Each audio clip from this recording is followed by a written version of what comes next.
থেকে ব্যবসা করে মার আঁচল ধরে ব্যবসা করে আসতেছে, মা গত 40 বছর যাবত ব্যবসা করে আসতেছে, অনেক অনেক কিছু বলতেছে। আমরা তো কি সারাটা জীবন যে ব্যবসা করলাম, আগে কিছু হইলো না, এখনই এত ঝামেলা হইতেছে কেন? কেন এত মানুষ সমালোচনা করতেছে, একজনের ভালো একজন দেখতে পারতেছে না? এখন কিছু কিছু মানুষ এই কথাটাও বলতেছে, সেটা হচ্ছে আপনি এই বিয়ে বাড়ির খাবার বিক্রি করে জি। বাড়ি করে ফেলছেন, গাড়ি করে ফেলছেন, এই জিনিসটাও অনেকের নজরে লাগতেছে। ও তাই, এইটাই হলো সবচেয়ে বড় কথা।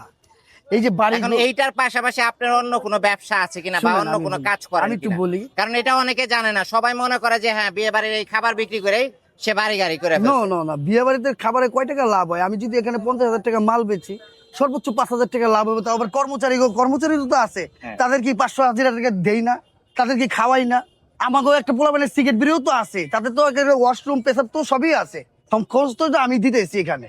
তো এইখানে যদি পোলাপান খাটায়, মোটে 2-4 জন পোলাপান খাটায়, আমার কি 2-3 হাজার টাকা যদি বাসায় লইতে, সেটাও কি মানুষের চোখে লাগতেছে?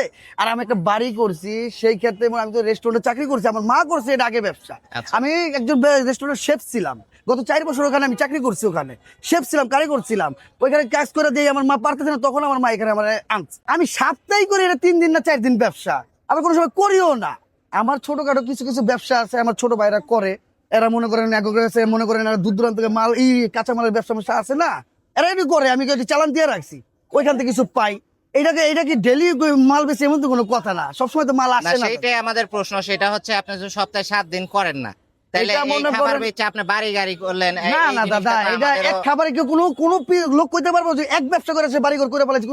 এমন কোনো ব্যক্তি আছে না, যে এক ব্যবসা করে করতে পারবে? 6 তলা বাড়ি হইলে তো সবার মনেই প্রশ্ন জাগবে যে আপনি এই বিয়ে বাড়ি খাবারে না জানি কত টাকা লাভ আল্লাহ, করতেছেন। আমার বাড়ি হলে না, একটা ফালায়া 6 দেওয়া টাকা জিনিস- লাভ হবে। ফালায়া দেওয়া জিনিস আইনা বিক্রি করতেছেন, যে কারণে আপনার বাড়ির টাকা ধোয়া যাইতেছে। ও আল্লাহ, ও বাইরে ভাই, কত বড় প্রশ্ন! এটা হলো উল্টা পাল্টা কথা ভাই, বুঝছেন? আমার বাড়ি 1 তলা, 6 তলা কোনো বাড়ি নাই ভাই। আচ্ছা। আরেকটা আমার মার নাম একটা আছে, ওইটা হলো 3 তলা, এটা মার নিজের থেকেই করা।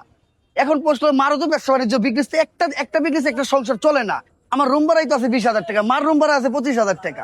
তো এরা তো আমাকে ব্যবসা বাণিজ্য কইরাতে এক ব্যবসাতে আমরা ঘর ভাড়া রুম ভাড়া দিতে পারবো না, সংসার চলবে না। এখানে লাভই হয় আমার থেকে 1,000, 1,500, 2,000 টাকা, এর উপরে কোনো লাভ টাকা আমি দেখতেছি না। একটা বাড়িতে আমার কয় টাকা লাভ হয়? 20 থেকে 30 টাকাই।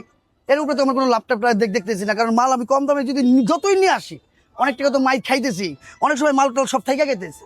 এটা তো বুঝতে হবে এখানে, কারণ আমি মাল তো একদিনে বেঁচে রাখতেছি এমন তো কোনো কথা না। এই সমালোচনার কারণে এই মালটি একটু হইতেছে, ঈদ ভাঙ্গা বাজার গেছে, এই কারণে একটু আর একটু ড্যাম গেতেছে। তবে আল্লাহ, আশা করি যারা এই মাংসটা খায় তারা আমার কাছে খারাপ কোনো রিভিউ দেয় না ভাই। আমার কাছে যারা মাল নেয় তারা আমার ফোন দেওয়া যায়, বাসার থেকে বলে যে ভাই মাংসটা ভালো হয়েছে। আমি তো আর মনে মনে ভয় পাই, যদি নারায়ণগঞ্জ যাইবো বা অমুক জায়গায় যাইবো, জিনিসটা যদি কিছু হয়ে যায় তাও তো ভাইটা মনে কষ্ট পাইবো। উনি 600 টাকা 700 টাকার মাংসটা নিচ্ছে, জিনিসটা খারাপ লাগে আমার ঠিক। তেমন ওকে বইলা দিই, ভাই জিনিসটা যদি খারাপ হয় ওইটা আমাকে ফোন দিয়ে বলবেন, পরিবর্তন আসবেন আমার কাছে। যেহেতু আপনি দূরের পথে গেছেন, গরমের ভিতরে একটু এদিক সেদিক হয়ে যেতে পারে, যত জাল দিবে তত স্বাদ লাগবে। আপনি একটু জাল দিয়েন, খারাপ হলে এটা ফালাই দেন, আমার কাছে টাকা আপনি ফেরত নিয়ে যান। এইভাবে আমি বলে দিই। কই ব্যবসা তো লাভ লস আছে ভাই, ব্যবসাটা একবারে আমরি লাভ এমন তো কোনো জিনিস না। তবে আমরা কষ্ট মানুষ একটু কইরা তারপর ব্যবসাটা ধরে রাখছি, ছোট থেকে মাই কইরা আসতেছে। আমি আমার আঁচল ধরে এই পর্যন্ত কইরা আসতে, যে এই জন্য ব্যবসাটা ধরে রাখছি। এটা আগেকালের ব্যবসা আমগো।